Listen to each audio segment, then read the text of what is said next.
ស្វាគមន៍ប្រិមិត្តវិលត្រឡប់មកកាន់វីដេអូថ្មីរបស់ខ្ញុំម្ដងទៀតថ្ងៃនេះគឺខ្ញុំលើកយកការប្រកួតរបស់ក្រុម Manchester United ដែលនឹងត្រូវទៅប្រកួតនៅទឹកដីរបស់ក្រុមស្ករគ្រាប់ Everton តាក់ទងជាមួយនឹងការប្រកួតនេះដែរនឹងត្រូវធ្វើឡើងថ្ងៃទី24ទៀបភ្លឺវេលាម៉ោង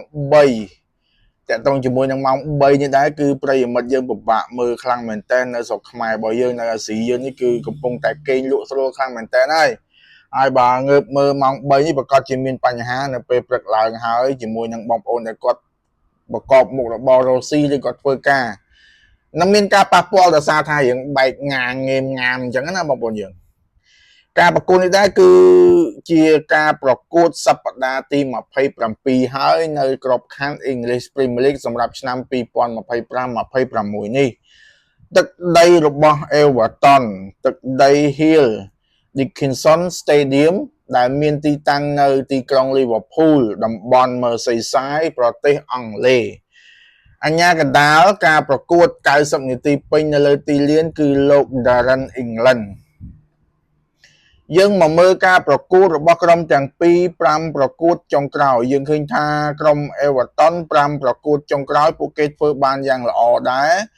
ដោយរកបានជ័យជំនះ2ប្រកួតស្មើ2ប្រកួតនិងចាញ់ត្រឹមតែ1ប្រកួតតែប៉ុណ្ណោះ5ប្រកួតចុងក្រោយរបស់គេគឺយកឈ្នះក្រុម Aston Villa 1-0 នៅទឹកដី Villa Park បន្ទាប់មកទៀតស្មើក្រុម Leeds United ស្មើក្រុម Brighton Hove Albion ឈ្នះក្រុម Fulham 2-1 ចុងក្រោយគឺចាញ់ជាមួយនឹងក្រុម AFC Bournemouth 2-1 ទម្រង់លេងល្អដែរសម្រាប់ក្រុមស្ករគ្រាប់ Everton នៅប្រមាណប្រកួតចុងក្រោយនេះ Manchester United ដែលបងប្អូនយើងរំពឹងថានឹងឈ្នះ5ប្រកួតជាប់គ្នានោះ5ប្រកួតចុងក្រោយរបស់គេគឺធ្វើបានល្អខ្លាំងមែនតើសុទ្ធសឹងតែជាក្រុមដ៏ល្អនៅក្នុងពាន English Premier League នៅក្នុងឆ្នាំនេះ5ប្រកួតរបស់ Manchester United ចុងក្រោយគឺឈ្នះ4ស្មើ1 5ប្រកួតមុនគឺយកឈ្នះក្រុមអ្នកជិតខាង 2-0 គឺ Manchester City បន្តមកទៀតឈ្នះ Arsenal 3-2 បន្តឈ្នះ Fulham 3-2 ទៀតហើយក៏បន្តឈ្នះក្រុមមន់ខ្នាយមាស Tottenham Hotspur 2-0 ចុងក្រោយបានត្រឹមតែស្មើជាមួយនឹងក្រុមក្បែរបាតតារាង West Ham តែប៉ុណ្ណោះវាគឺជាការរំពឹងចិត្តដ៏ចិត្តខកប្រាណខ្លាំងមែនតើពី fan អ្នកគ្រប់គ្រង Manchester United ដែលរំពឹងខ្ពស់ថានឹងអាចយកជ័យជំនះ5ប្រកួតជាប់គ្នាតែអ្វីគ្រប់យ៉ាងបានត្រឹមតែស្មើតែប៉ុណ្ណោះបងប្អូនយើងនេះហើយគឺជាបាល់ទាត់គ្មាននរណាមើលឃើញមុននោះទេសម្រាប់ចំណាត់ថ្នាក់ក្រុមទាំងពីរគិតត្រឹមសប្តាហ៍ទី26 Manchester United ឈរ Top 4 គឺតំណែងលេខ4 26ប្រកួតឈ្នះ12ស្មើ9និងចាញ់5មាន45ពិន្ទុរីឯក្រុម Everton ក៏មិនអន់ពេកដែររូបគេឈរនៅលេខរៀងទី8ប្រកួត26ដងឈ្នះ10ដងស្មើ7ដងនិងចាញ់9ដងមាន37ពិន្ទុនៅក្នុងតារាង English Premier League តើតើជាមួយនឹងព័ត៌មានខ្លីៗសម្រាប់ក្រុមទាំងពីរយើងឃើញថា Everton អាចរកគ្រាប់បាល់បានត្រឹមតែ6គ្រាប់តែប៉ុណ្ណោះនៅក្នុង5ប្រកួតចុងក្រោយរបស់ពួកគេកីឡាករ James Garner ដែលជាអតីតយុវជនរបស់ក្រុម Manchester United គឺជាកីឡាករដែលបង្កើតឱកាសបានច្រើនជាងគេសម្រាប់ក្រុមរកគ្រាប់បាល់បាននៅក្នុងរដូវកាលនេះដោយមានចំនួន9ដងផងដែរកីឡាករបេតូគឺជាកីឡាករដែលសុទ្ធចំ target ច្រើនជាងគេសម្រាប់ក្រុម Everton មាន 0.8 ក្នុងមួយប្រកួតអាចនិយាយបានថាក្នុងមួយប្រកួតយ៉ាងសំអុយណាស់ក៏បានមួយជើងដែរចំ target អញ្ចឹងណាបងប្អូនយើងរីឯក្រុម Manchester United ពួកគេធ្វើបានយ៉ាងល្អជាងក្រុម Everton ដោយ5ប្រកួតចុងក្រោយរបស់គេពួកគេអាចរកគ្រាប់បាល់បានចំនួន11គ្រាប់ឯណោះពួកគេមិនទាន់ចាញ់ទេ5ប្រកួតចុងក្រោយហើយយើងឃើញហើយកីឡាករ Bruno Fernandes គឺជាកីឡាករដែលមានលេខរៀងទី1កីឡាករដែលល្អបំផុតនៅ English Premier League នៅក្នុងរដូវកាលនេះដែលបង្កើតឱកាស chance create បានច្រើនជាងគេចំនួន18លើកឯណោះលេខ1ណាបងប្អូនយើងនៅក្នុង តារាង English Premier League League 1មានន័យថាគឺជាកីឡាករដែលបង្កើត chance create បានច្រើនជាងគេ Top scorer របស់ក្រុមទាំងពីរគឺ score គ្រាប់ Everton គឺកីឡាករ Derby Hall ដែលជាខ្សែបម្រើប្រយុទ្ធរកបានចំនួន5គ្រាប់រីឯខាង Manchester United បានដោយកីឡាករសញ្ជាតិកាមេរូនគឺកីឡាករ Bryan Mbeumo រកបាន9គ្រាប់លើកីឡាករ Derby Hall ចំនួន4គ្រាប់បងប្អូនយើងសម្រាប់កីឡាកររបួសយើងឃើញថាខាង score គ្រាប់ Everton របួស2នាក់របួសម្នាក់ទេដោយមានកាតក្រហមម្នាក់គឺកីឡាករ O'Brien មានកាតក្រហមត្រូវ suspend មួយប្រកួតពីនៃក្នុងមួយប្រកួតជាមួយនឹងក្រុម Manchester United និងកីឡាករមួយទៀតគឺកីឡាករ Jack Grealish មានបញ្ហាដូចជាគេដាក់ក្នុងនេះ broken foot នឹងយើងអត់ដឹងថាគាត់បាក់ជើងឬក៏បែកបាក់អីមិនទេតែកីឡាករ Jack Grealish នេះអាចរំពឹងថានឹងត្រឡប់មកកាន់តារាងវិញនៅក្នុងឆ្នាំ2026ខែ5ឯណោះបងប្អូនយើងManchester United មានកីឡាករ3រូបនៅក្នុងតារាងរបួសដោយមានកីឡាករ Patrick Doku គឺរបួសលហែកសាច់ដុំនោះហើយមានកីឡាករ Matthias de Ligt របួសឆ្អឹងខ្នងនិងកីឡាករ Mason Mount បាទតាមកិច្ចសម្ភាសន៍របស់លោក Michael Carrick ជាមួយនឹងអ្នកសារព័ត៌មានអំពីកីឡាករ Mason Mount គាត់បានបញ្ជាក់ថានឹងគៀកមកត្រឡប់មកកាន់ Manchester United វិញដើម្បីវឹកហាត់ជាមួយនឹងឈុតធំហើយដោយគាត់បាននិយាយថាគៀកណាស់គៀកខ្លាំងមែនតែនក៏ប៉ុន្តែអ្វីដែលគាត់រំពឹងគឺមិនចង់ប្រញាប់ប្រញាល់នឹងបង្ខំគាត់ឲ្យវឹកហាត់នោះទេព្រោះថាចង់ឲ្យគាត់ fit 100% ទៅឲ្យគាត់ចូលវឹកហាត់រីឯកីឡាករ Matthias de Ligt គឺនឹងអាចមកតាមក្រោយកីឡាករ Mason Mount ខុសពេលគ្នាបន្តិចបន្តួចតែប៉ុណ្ណោះមានន័យថាកីឡាករពីររូបនេះគឺជិតត្រឡប់មកវិញហើយបងប្អូនយើងជាមួយនឹងកីឡាករសំខាន់ដែរដូចជា Mason Mount ហើយនិង Matthias de Ligt នេះសិតសឹងតែជាកីឡាករដែលបង្កើតឱកាសដល់សិតតែកីឡាករដ៏ល្អសម្រាប់រដូវកាលនេះដូចគ្នាបងប្អូនយើងគ្រូបង្វឹកយើងដឹងហើយគឺខាង score គ្រាប់ Everton គឺលោក David Moyes ដែលជាអតីតគ្រូបង្វឹករបស់ក្រុម Manchester United ដែលបន្តតំណែងពីលោកតា Sir Alex Ferguson តែរជ្ជកាលរបស់គាត់ជាមួយនឹងក្រុម Manchester United ធ្វើមិនបានល្អនោះទេឯ Manchester United គឺលោក Michael Carrick ដែលជា legend ហើយក៏ជាខ្សែបម្រើដ៏ល្អនៅក្នុងប្រវត្តិសាស្ត្រក្រុម Manchester United ផងដែរតោះយើងងាកមកមើលការប្រកួតរបស់ក្រុមទាំងពីរប៉ះគ្នាចំនួន7លើកចុងក្រោយយើងឃើញថា Manchester United បានយកឈ្នះក្រុម Everton ចំនួន4លើកស្មើ2លើកនិងចាញ់1លើកដោយអាម៉ាស់បំផុតនៅរជ្ជកាលលោក Robin Amorim ហើយខ្ញុំថាអាម៉ាស់ដោយសារថាគេត្រឹមតែ10នាក់ទេគេអាចយកឈ្នះក្រុម Manchester United មានគ្នា11នាក់1-0តែយើងមកមើល7ប្រកួតចុងក្រោយរបស់ក្រុមទាំងពីរ Manchester United នៅក្នុងខែ4ឆ្នាំ2023យកឈ្នះ Everton នៅទឹកដី Old Trafford 2-0 បន្ទាប់មកទៀតបន្តឈ្នះក្រុម Everton 3-0 2024ឈ្នះ Everton ទៀត 2-0 ទៀតនិយាយទៅបិទ clean sheet 0-0 យកតែម្ដងឆ្នាំ2024 4-0 ត្រាប់តែចូលដល់រជ្ជកាលលោក Robin Amorim គឺឆ្នាំ2025តាមពិតទៅ Amorim កាន់តាំងពីការប្រកួតនៅក្នុងឆ្នាំ2024ធ្លាប់ស៊ី Everton ដល់ទៅ4-0 2-0 នេះដែរអញ្ចឹងតែមកអាឆ្នាំចុងក្រោយរបស់ Amorim នេះគឺប៉ះ Everton នៅថ្ងៃទី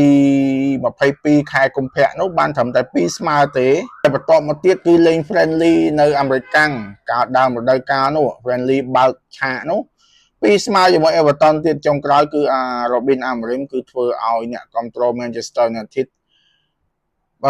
ខឹងសម្បាខ្លាំងមែនតើដោយមានគ្នាត្រឹមតែ10នាក់គឺมันអាចយកឈ្នះក្រុម Everton ធ្វើឲ្យចាញ់ក្រុម Everton របូត3ពិន្ទុយ៉ាងមានសារៈសំខាន់បំផុតគឺពិតជាស្ដាយខ្លាំងមែនតើបងប្អូនយើងគឺចាញ់ Everton 1-0 តារាងពិន្ទុបច្ចុប្បន្នយើងឃើញថានៅក្នុងតំបន់ top 4របស់ក្រុម Manchester United យើងក៏មិនទាន់មានសុវត្ថិភាពនៅឡើយដែរដោយ26ប្រកួតយើងមានត្រឹមតែ45ពិន្ទុទេ Chelsea គឺ26ប្រកួតដូចយើងដែររូបគេមានត្រឹមតែ44ពិន្ទុ ក្រោមយើងមួយបន្ទុករីឯក្រុម Liverpool ក៏គៀកមកយើងដែរ26ប្រកួតគេរកបាន42បន្ទុកមានន័យថាពីចំណាត់ថ្នាក់លេខ4លេខ5លេខ6នេះសិតសឹងតែជាក្រុមដែលមានឱកាសដណ្ដើម top 4បងប្អូនយើងហ៊ានតែអ្នកណាផ្លាត់គឺរបូតហើយនឹងធ្លាក់ចេញពី Champions League រីឯក្រុម Aston Villa ក៏មិនអាចថាមានសុវត្ថិភាព 100% ដែរត្រឹមគម្លាតជាមួយនឹង Manchester United ត្រឹមតែ5បន្ទុកតែប៉ុណ្ណោះហើយគម្លាតជាមួយនឹងក្រុមដូចជា Chelsea Liverpool ក៏គៀកដែរនិយាយទៅ Aston Villa Man U Chelsea ហើយនិង Liverpool នេះសឹកសឹងតែជាក្រុមដែលកំពុងតែប្រជែងប្រទីងប្រទង់គ្នាខ្លាំងមែនទែនហើយជាមួយនឹងការប្រកួតនៅសល់ច្រើនប្រកួតទៀតដែរបងប្អូនយើងដូចជា12ប្រកួតទៀតឯណោះដល់ក្នុងមូលរដូវកាលក្រុមទាំងអស់ត្រូវប្រកួត38ប្រកួតអញ្ចឹងក្នុង12ប្រកួតនេះយើងចាំមើលថាអ្នកណាជាម្ចាស់ top 4 Arsenal Man City គឺគេមានភាគរយខ្ពស់ថានឹងបាន top 4ហើយបងប្អូនយើងសិតសឹងតែជាក្រុមដែលកំពុងតែឡើងជើងហើយក៏ប្រជែងយកជើងឯកដែរ Aston Man U Chelsea Liverpool គឺក្រុមប្រជែងយក top 4តែប៉ុណ្ណោះបងប្អូនយើងសម្រាប់ព័ត៌មានតាក់ទងជាមួយនឹងក្រុម Manchester United មករយៈកាលពី3ថ្ងៃចុងក្រោយនេះយើងឃើញថា Bruno គឺមានចចាមអារ៉ាមថានឹងចាក់ចេញពីក្រុម Manchester United ហើយនៅបំណាច់រដូវកាលនេះបន្ទាប់ពីចប់ World Cup ដោយមានក្លឹបនៅខាងអារ៉ាប់ហ៊ានឲ្យលុយគេច្រើនមែនទែនបងប្អូនយើងដូចជា Al Hilal ឬក្រុមណាទេថ្ងៃម្សិលមិញខ្ញុំមើលដូចខ្ទង់ចិត្តក្បែរ100លានដែរសម្រាប់តម្លៃផ្ទេហើយប្រាក់ខែក៏កប់ជាងនៅ Manchester United ដែររបាយការណ៍មួយចំនួនបាននិយាយថា Bruno អាចនឹងយល់ព្រមលើការទេទៅកាន់ក្លឹបនៅអារ៉ាប់ដូចគ្នាឯខាង Manchester United ក៏មិនរំពឹងថានឹងហាមឃាត់កីឡាករ Bruno ដែរអាចនិយាយបានថានឹងដាក់ឲ្យកីឡាករ Bruno គាត់សម្រេចចិត្តដោយខ្លួនឯងថានឹងចាក់ចេញឬក៏បន្តខ្ញុំជឿជាក់ថា Manchester United គាត់50-50ដែរព្រោះថាបើលក់ក៏ចំណេញលុយច្រើនមកកាន់ក្លឹបជាងទុកឲ្យកីឡាករ Bruno ហួសកុងត្រាទៅទេចេញដោយគ្មានតម្លៃខ្លួនអញ្ចឹងបើសិនជាលក់នៅពេលនេះក៏ល្អដែរក៏វាអាចចំណេញមកកាន់ក្លឹបសម្រាប់យកលុយហ្នឹងទៅពង្រឹងកីឡាករផ្សេងនៅក្នុងតំបន់ខ្សែបម្រើប្រយុទ្ធដូចគ្នាណាបងប្អូនយើងបើសិនជាបន្តទុកក៏អាចចំណេញថាបានមានកីឡាករនៅក្នុងក្លឹបសម្រាប់រដូវកាលក្រោយតែសម្រាប់ខ្ញុំផ្ទាល់ខ្ញុំគិតថាគួរតែអាចថាអាប់ដេតហើយយើងដឹងថាកីឡាករ Bruno គឺជាកីឡាករដ៏ល្អសំខាន់មួយរូបដែល Manchester United ចុះហត្ថលេខាមកត្រូវខ្លាំងមែនតើនៅក្នុងរយៈកាលជាង10ឆ្នាំមកនេះគឺកីឡាករ Bruno គឺជាកីឡាករមួយរូបដែល Manchester United ចំណាយលុយគឺមិនខុសនោះទេ50-50ទេបងប្អូនយើងចាំមើលទាំងអស់គ្នាណាថានឹងមានរឿងអ្វីកើតឡើងឲ្យកីឡាករ Harry Maguire ក៏មានក្លឹបជាច្រើននៅក្នុងតំបន់អឺរ៉ុបចង់បានរូបគេផងដែរស្របពេលដែលគេមិនទាន់និយាយកុងត្រាថ្មីជាមួយនឹងក្រុម Manchester United ទេដោយរំពឹងថា Manchester United នឹងអាចថាបន្ថយប្រាក់ពលកម្មរបស់គាត់មកត្រឹមជាង10លាន11ជាង 120k អីចឹងទៅសម្រាប់តម្លៃពលកម្មរបស់គាត់បើតាមដឹងដោយបច្ចុប្បន្នគាត់បាន160k ក្នុងមួយសប្តាហ៍ដែរជាមួយនឹង Harry Maguire ណាអញ្ចឹងប្រហែលជាអាចនឹងបន្ថយតម្លៃពលកម្ម